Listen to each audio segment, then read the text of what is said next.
Olá, prepinautas! Vamos continuar com a nossa aula 4, porque é aquele negócio, né, que eu sempre falo, enquanto o mundo gira é porque nós teremos a nossa aula de geografia.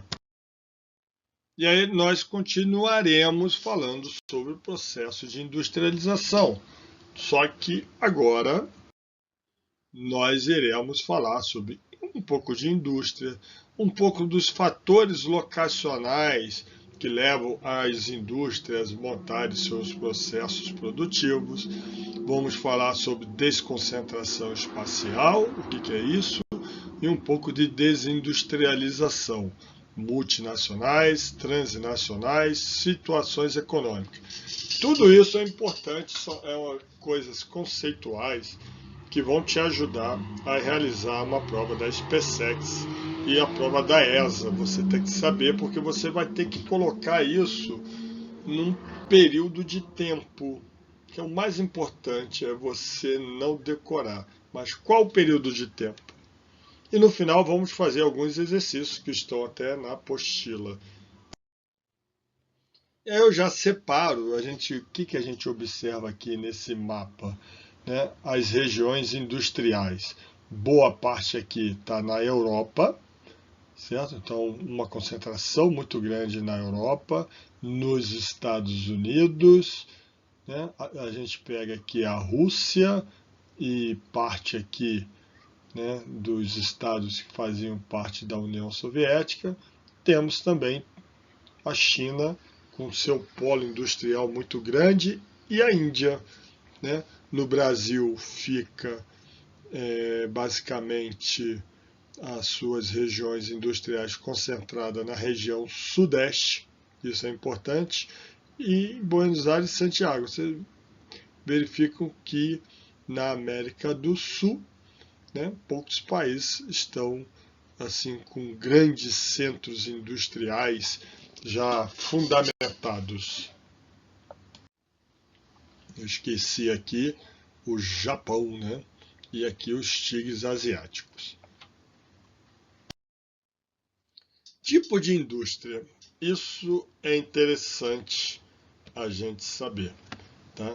Então, primeira indústria, a indústria de base, aquela que pega o recurso primário e transforma num recurso industrializado para ser utilizado por outras indústrias. Então, produz a matéria-prima para outras empresas. Então, as petrolíferas, as metalúrgicas, que transformam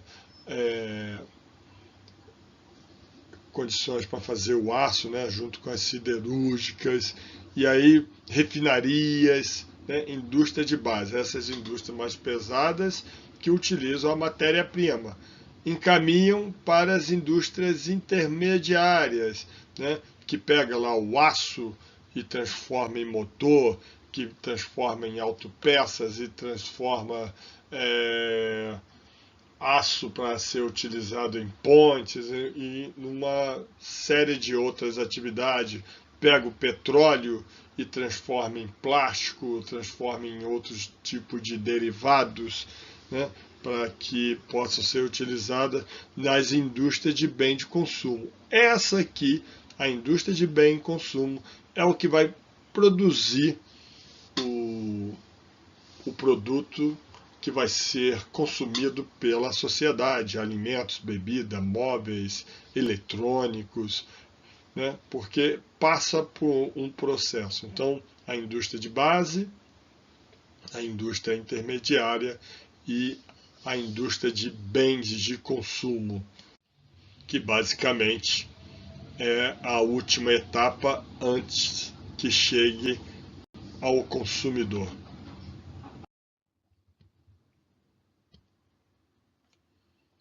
Para isso, tem que se montar umas estruturas, os complexos industriais, tem que ter estrutura logística, tem que ter estrutura rodoviária, tem que ter pessoas, né?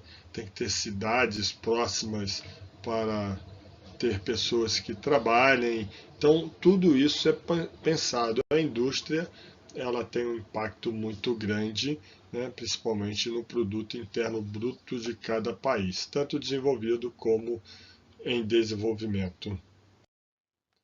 Aqui no Brasil, a industrialização, o processo de industrialização começou basicamente na região sudeste e mais especificamente em São Paulo, aproveitando o último ciclo, o ciclo do café, que foi muito importante para a pauta brasileira no início do século XX. Então tinha muita riqueza nessa área e depois isso foi transformado em indústria, na parte de industrialização. Muita gente que era os cafeicultores passaram a ser os industriais, né, os responsáveis pela formação de indústrias.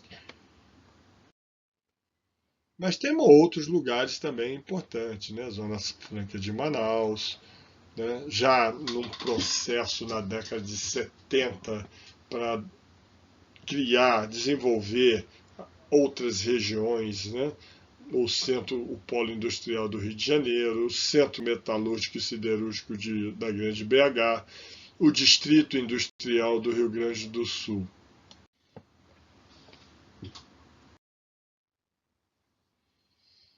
É interessante, né?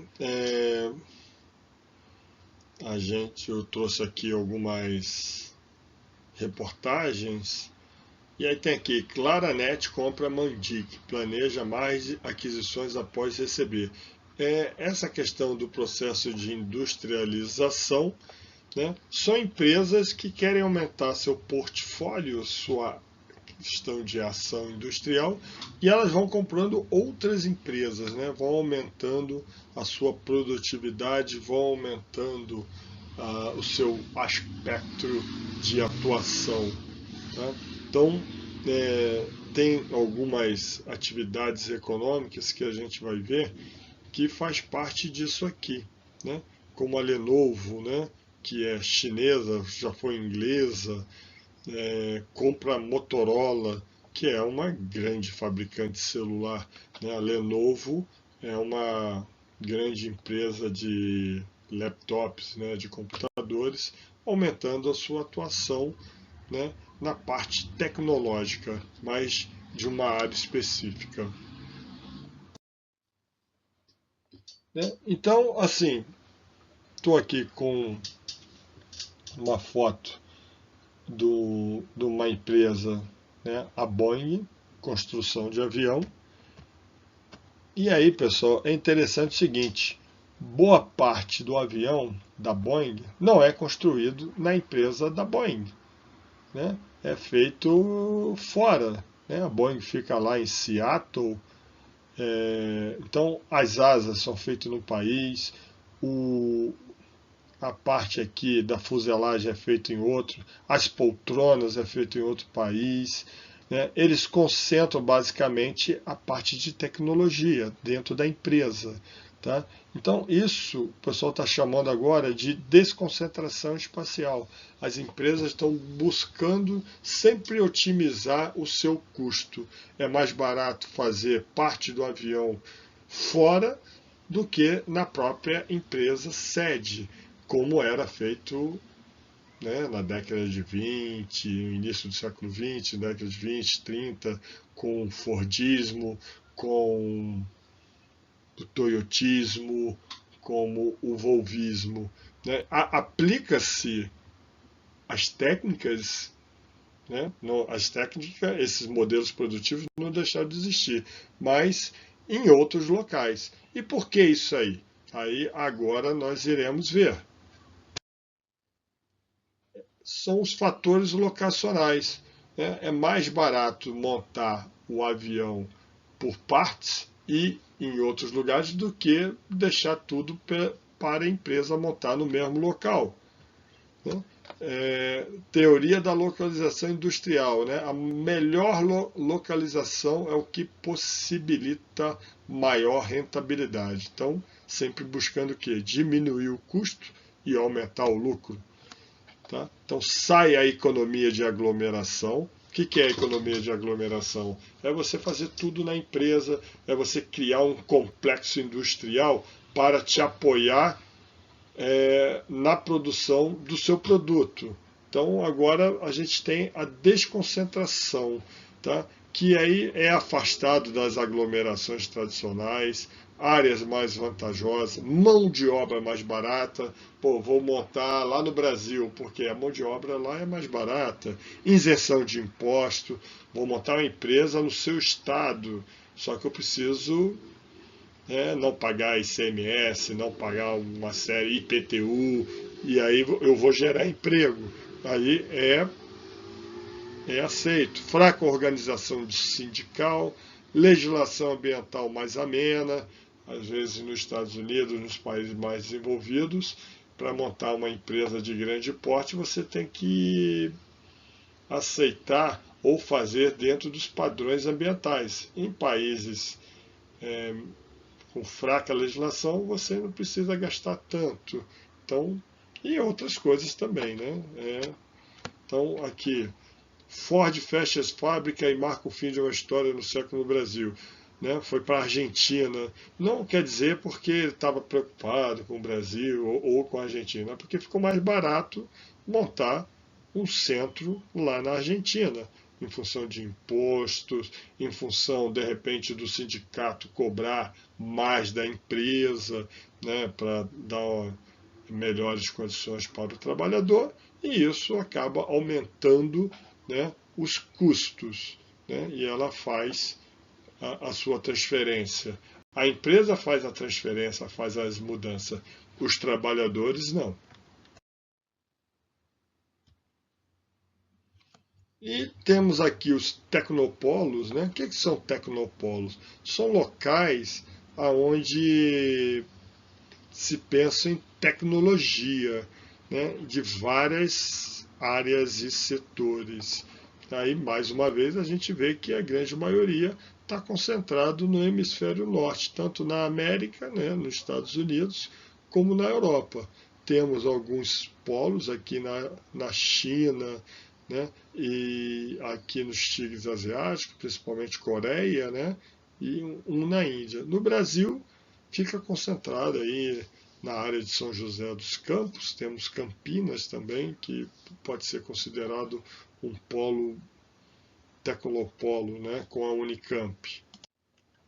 E o bom é o seguinte, que os tecnopolos eles não são feitos em grandes centros industriais, eles são feitos em locais próximos, afastados principalmente dos núcleos metropolitanos, né? Então, cidades interioranas, nós temos aí São José dos Campos, que fica muito próximo a São Paulo, e temos Campinas, também, que é muito próximo a São Paulo. São José dos Campos, na área aeroespacial e bélica, Campinas já na parte de tecnologia. Tem até um colisor de átomo, né, um colisor de elétron lá em Campinas, né, que dá para ver aqui. Muito menor daquele que tem na Europa e nos Estados Unidos. Desconcentração espacial, então, mais uma vez, aonde tem, né, muita concentração de indústrias, leva o seu processo produtivo para onde fica muito mais fácil. Grande parte foi para o Sudeste Asiático e América Latina. A China se aproveitou muito bem disso aí, certo? A indústria têxtil, né, que é um trabalho intensivo, pega muita mão de obra, né? Grande parte foi para o Sudeste Asiático, porque a mão de obra é muito mais barata. Né? Então, tanto os Estados Unidos como a União Europeia, né? Muito investimento em novas tecnologias, produto com maior valor agregado. Né? Monta lá e a parte tecnológica retorna e é montado dentro do seu país. Né? Principalmente essas que têm muitas inovações e alta tecnologia. A desconcentração espacial. Alguns países que tiveram essa capacidade de receber essas indústrias estrangeiras, para fazer aquele modelo de exportação, que na verdade é isso, né, conseguiram dar um salto de qualidade, né, investir na mão de obra, né, investir em educação, porque aí aumentou a qualificação de mão de obra e começou a fazer pesquisas, ter avanços tecnológicos. Então, um desses países é a Coreia do Sul, e aí nós temos a Samsung, nós temos a Kia, nós temos a Hyundai, que são empresas automobilísticas e empresas de celular e informática, né, que exigem muito especialização, muito estudo, foi muito investimento em educação. Então, primeiramente, eles aceitam, né, as empresas, né, estrangeiras para fazer aquele modelo de exportação, montar e depois vender para o exterior, mas eles conseguiram, através dessa riqueza, fazer um planejamento educacional aonde eles conseguem agora desenvolver produtos e aí vão fazer a mesma coisa que os países mais desenvolvidos estão fazendo, né? Então, um grande exemplo aqui é a Samsung. Desconcentração espacial, a gente tem, né, um grande exemplo, né, aqui na fronteira dos Estados Unidos e México, que grandes empresas ficam no México utilizando mão de obra mexicana e os produtos ali realizados entram nos Estados Unidos. Então os produtos entram, as pessoas não, né? E aqui o Brasil segue esse mesmo modelo, né? Nós temos grandes transnacionais da indústria automobilística, Volkswagen, Fiat, GM, agora vendo agora também as empresas chinesas, BYD, né, Aval, então GWM na verdade, né, GWM.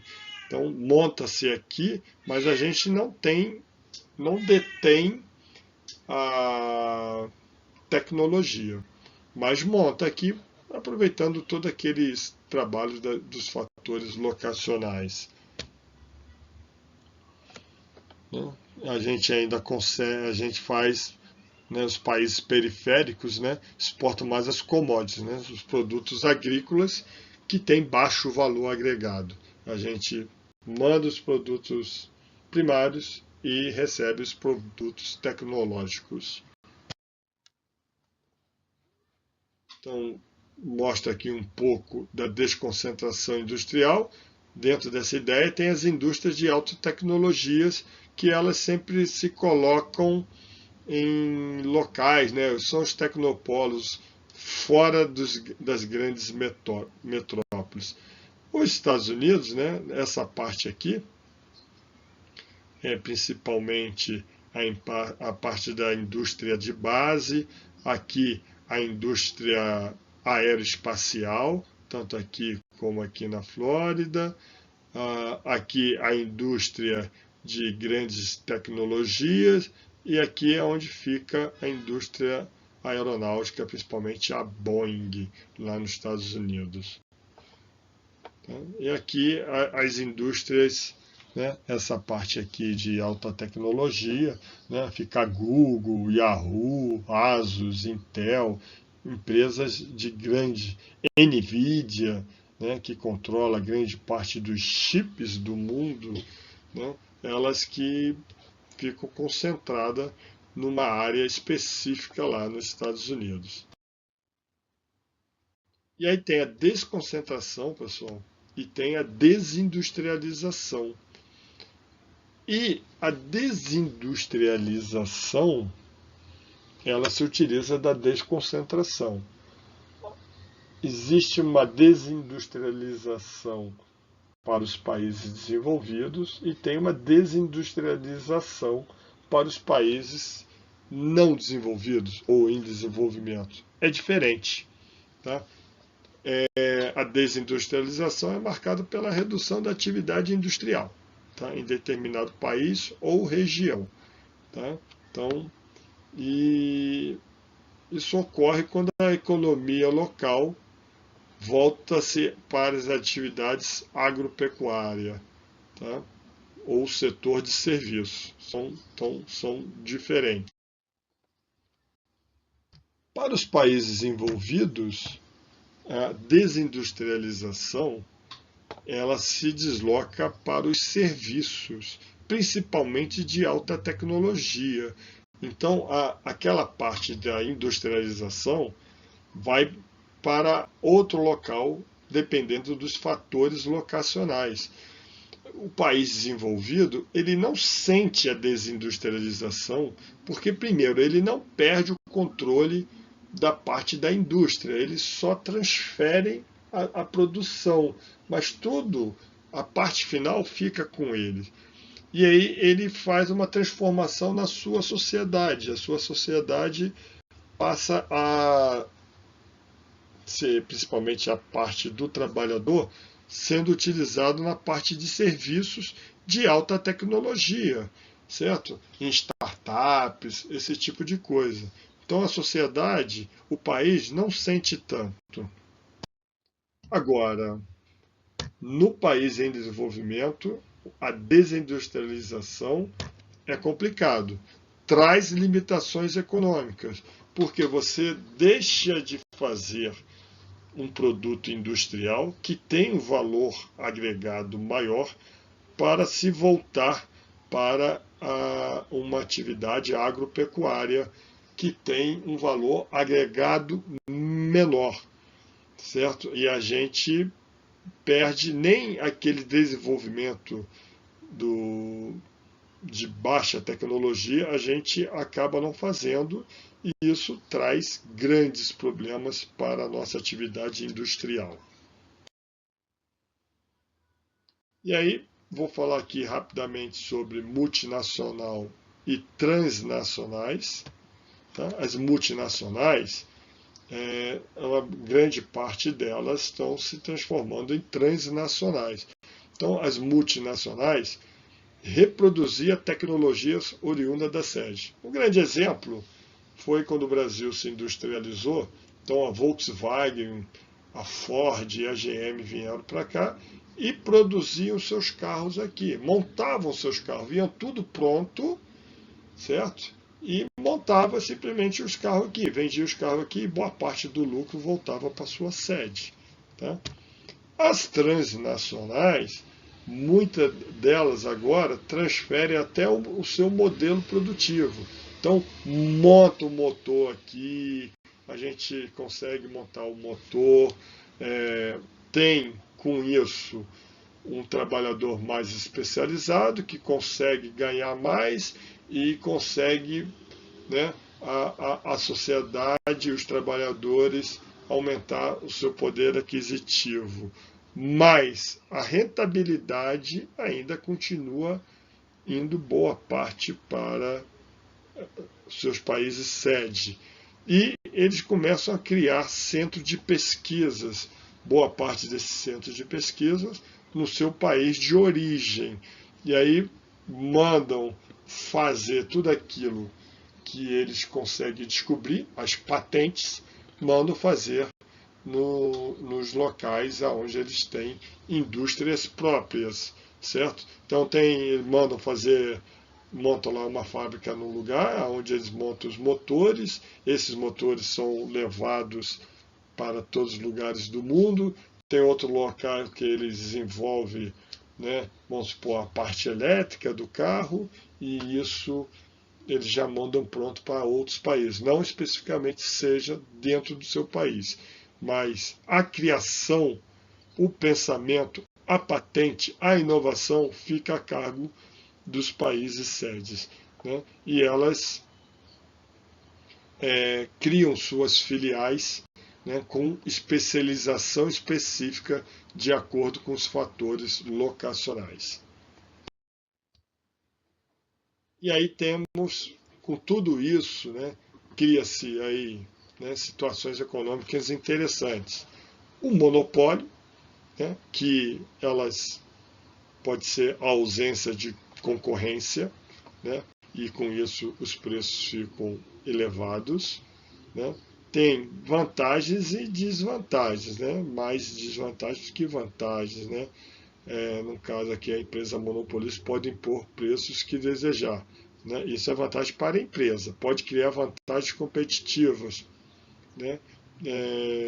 Porque ela mantém o monopólio, né? Isso acontece muito na China, onde as empresas, né, que é a China, um capitalismo de Estado, onde o Estado controla, tem o monopólio e induz as empresas a fazer aquilo que o Estado deseja. Desvantagem: pode prejudicar o mercado, pode criar desequilíbrios no mercado, né, como falta de concorrência justa. Quando falta concorrência, é um grande problema. Oligopólio, então, é uma grande quantidade de empresas que controlam um tipo de produto e elas controlam o setor de mercado, né? Um grande exemplo aqui, Boeing e Airbus.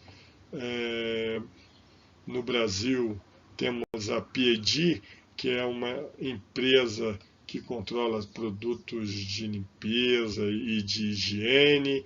No mercado de bebidas, a Coca-Cola e a Ambev são grandes exemplos de oligopólios. A Ambev controla várias marcas de cervejas. Isso pode prejudicar e muito o mercado competitivo. Precisa de regulamentação.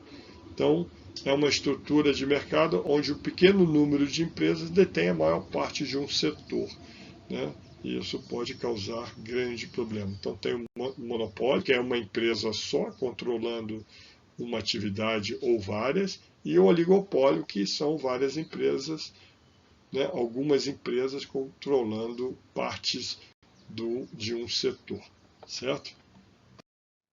E aí vem o trust. O que é o trust? É a união de empresas para controlar um mercado ou aumentar o lucro. Então, várias empresas, tem empresas, né, como a Coca-Cola, ela não trabalha somente no setor de bebidas, ela também trabalha no setor de alimentos. E com isso ela controla até, né, o mercado agropecuário.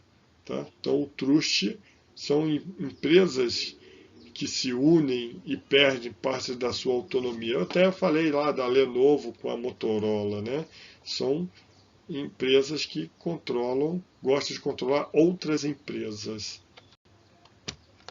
Nós temos o cartel, que são um acordo entre empresas concorrentes para manipular o mercado e manipular os preços, né? Faz um cartel, né? Elas podem ser independentes, ela pode ser nacional ou internacional, mas assim, um grande exemplo são os postos de gasolina. São vários postos que mantêm o preço, o mesmo preço numa região, tá? Ou o transporte público. A OPEP, né, que monopoliza a produção de petróleo, é um exemplo de cartel. Nisso nós temos a holding, também um outro tipo de situação econômica, onde uma empresa ela controla a outra. Ela não é dona, mas ela é controlada, é sócia majoritária e com isso ela consegue controlar vários setores do mercado. E o dumping, o que é o dumping? Uma empresa ela entra no mercado, abaixa o preço de tudo, até trabalha, né, fora do preço rentável, porque ela tem um acervo de capital muito grande, elimina os concorrentes e depois ela vem e faz o monopólio, né? Então o dump é trabalhar a venda de produtos abaixo do custo de produção para eliminar a concorrência e depois gerar o monopólio, né? No Brasil, CAD é uma instância de defesa da concorrência. Então, se ele vê que está fazendo dumping, o CAD vai regular ou vai intervir, certo? E aí tem a questão do desemprego. Ele pode ser conjuntural ou ele pode ser estrutural, né? Conjuntural é aquela coisa que depende, é involuntário e depende das flutuações econômicas, as crises, recessões, pandemias, né? Fecha muita empresa, né? E a estrutural é aquela que ocorre em função das inovações tecnológicas. Deixam de existir e, com isso, quando tem grande perda de empregos estrutural, tem que rever até o nosso sistema educacional, porque você tem que preparar o trabalhador, o estudante, para os novos desafios. Tá? Vou deixar depois para que vocês possam ler. E aí a gente passa para os exercícios. Né? O exercício aqui, né, tá aqui o Andy Warhol, né, é um artista conhecido por criações que abordaram valores da sociedade de consumo, em especial o uso e o abuso da repetição. Esses traços estão presentes, por exemplo, na obra que retrata as latas de sopa Campbell's, né, de 1962. Né, é uma grande empresa lá norte-americana. O modelo de desenvolvimento do capitalismo e o correspondente elemento da organização da produção industrial representado neste trabalho de Warhol estão representados em um trabalho de repetição, certo? Então, fica claro que é o Fordismo, uma produção em série. Próximo exercício, né, uma questão da UERJ. O capitalismo já conta com mais de 2 séculos de história e, de acordo com alguns estudiosos, vive-se hoje um modelo pós-fordista ou toyotista desse sistema econômico. Observe o anúncio publicitário, né, várias geladeiras da Brastemp.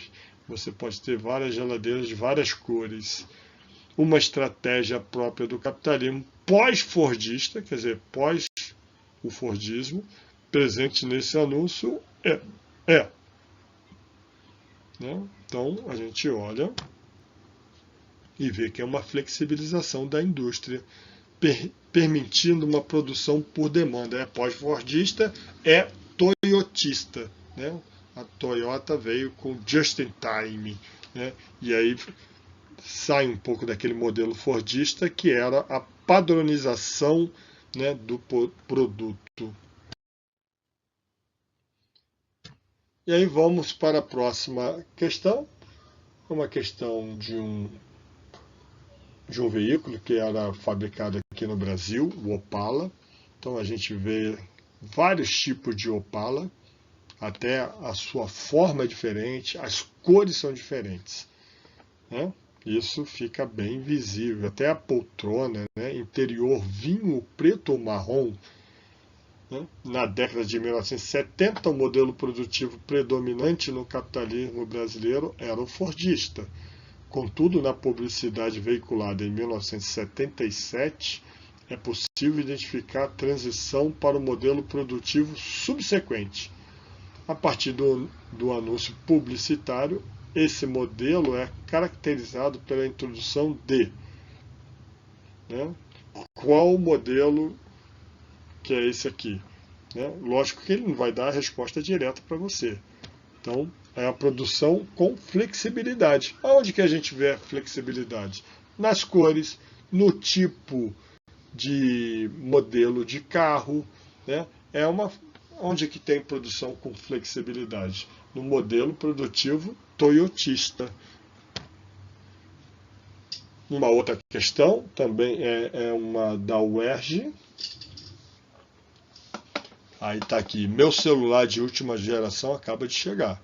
Estou vendo uma mancha de sangue na caixa, né? Então, um camarada pedindo socorro, vindo lá do Sudeste Asiático, eu não sei se é chinês, se é coreano.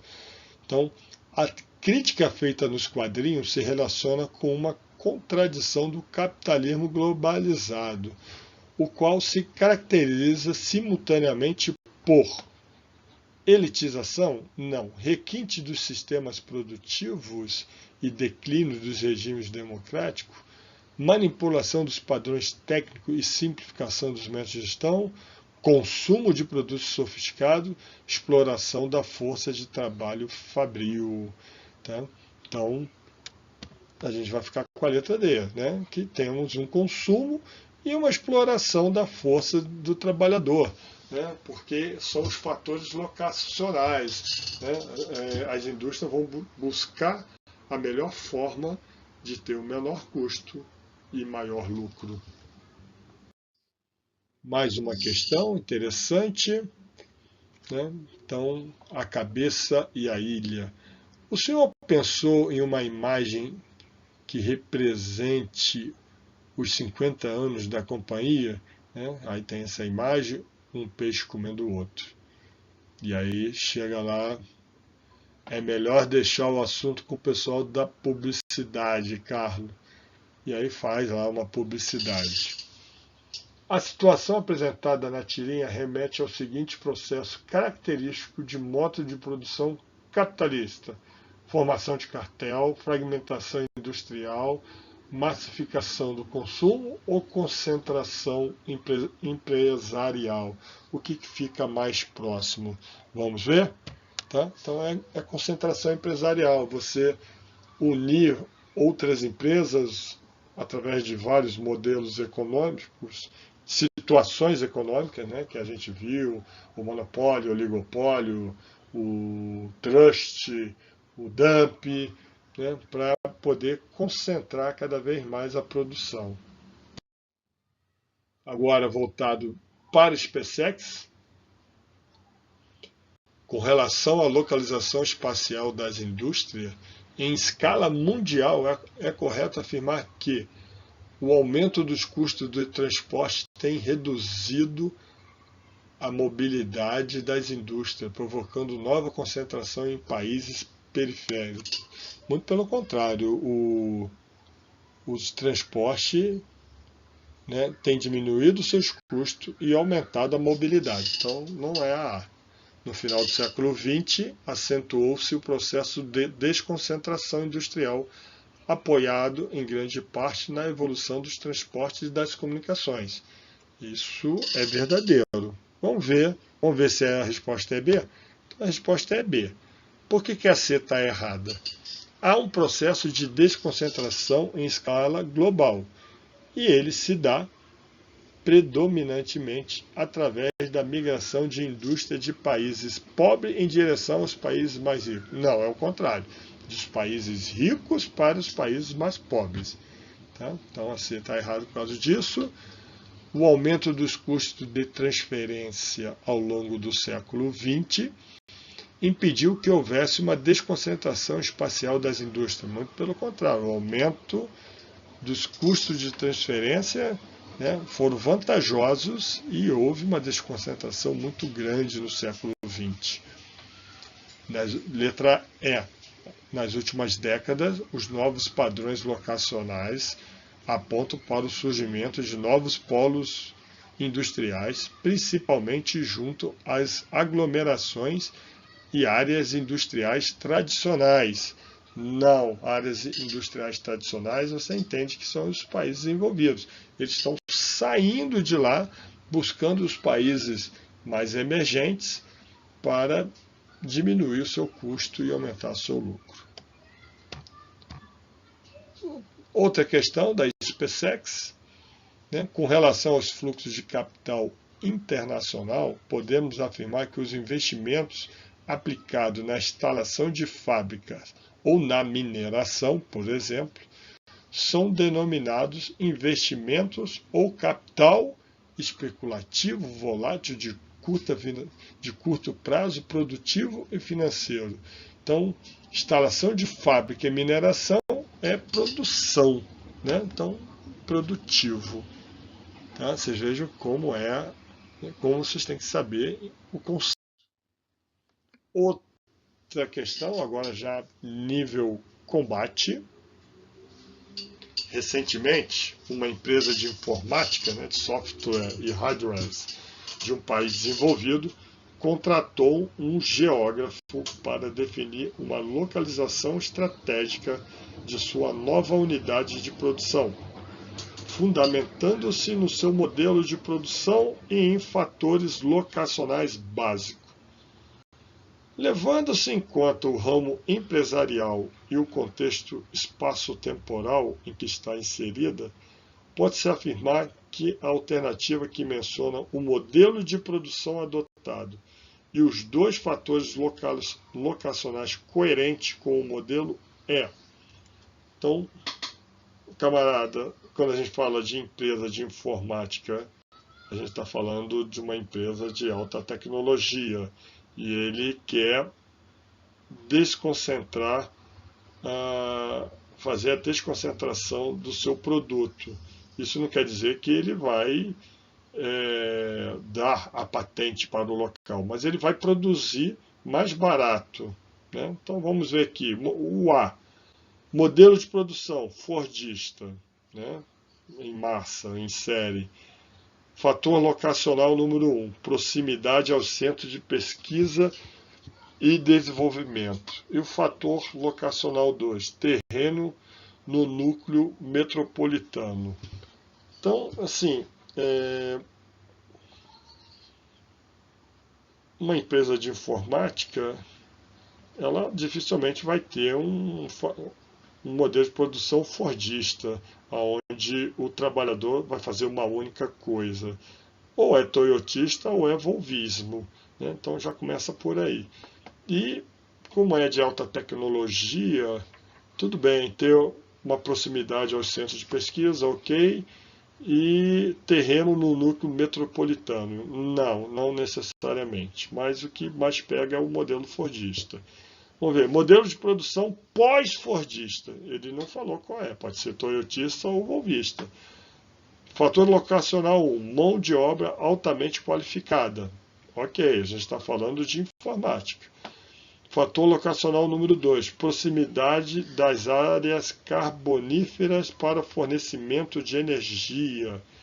Né? Pode ser, hein?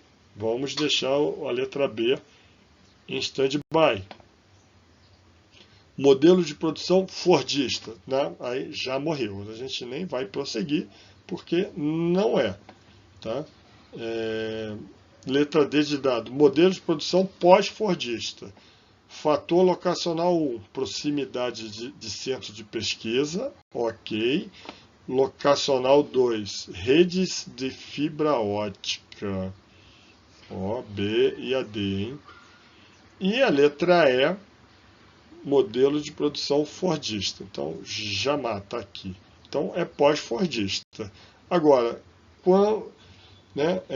para você montar uma empresa, você tem que ter uma proximidade, basicamente, de fontes de energia para você poder produzir, né? E não redes de fibra ótica, né? Não é tão importante assim como fontes energética. Então, é a letra B de bola. Olha só uma questão interessante, né, da SpaceX. E mais uma do Enem, né, a mundialização introduz o aumento da produtividade do trabalho sem acumulação de capital, justamente pelo caráter divisível de forma técnica molecular digital, do que resulta a permanência na distribuição da renda.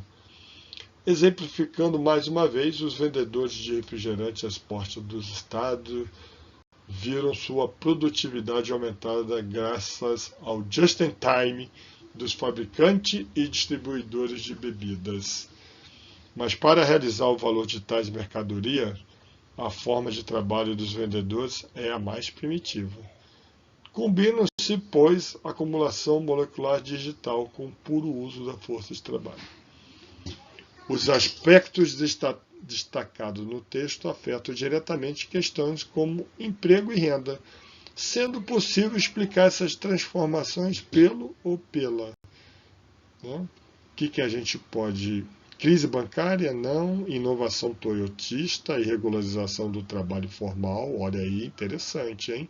Porque just in time é toyotista. Impactos da tecnologia e modificação da estrutura produtiva, emergência da globalização, diminuição do tempo de trabalho. Não foi isso que falou. Então, quando fala just in time, né, a gente poderia falar sobre inovação toyotista, mas e regularização do trabalho formal, isso não está escrito aqui, né? Mas é o impacto da tecnologia, né? E as modificações na estrutura produtiva, como eles produzem, né? E como eles vendem, certo? Então, apesar de falar do just in time, não é inovação toyotista, tá? E sim o impacto da tecnologia, né? Principalmente dos refrigerantes, com as modificações na estrutura produtiva e como eles vendem, tá? Muita gente caiu aí, já viu just in time e já colocou inovação toyotista. E aí, falando do toyotismo, a partir da década de 70, teve grande impacto no mundo ocidental, quando se mostrou para os países avançados como uma opção possível de superação de uma crise de acumulação. A característica organizacional do modelo em questão requerida no contexto da crise foi o quê? Né? Just in time é sobre demanda, então adequação da produção à demanda. Tá? Também fácil essa questão. E aí, gente, nós chegamos ao final, o aluno do PrEP Uno cada vez mais preparado para a sua aprovação. Tá? Vamos lá, pessoal. Estudem, façam o exercício que será liberado em breve. Grande abraço e até a próxima aula.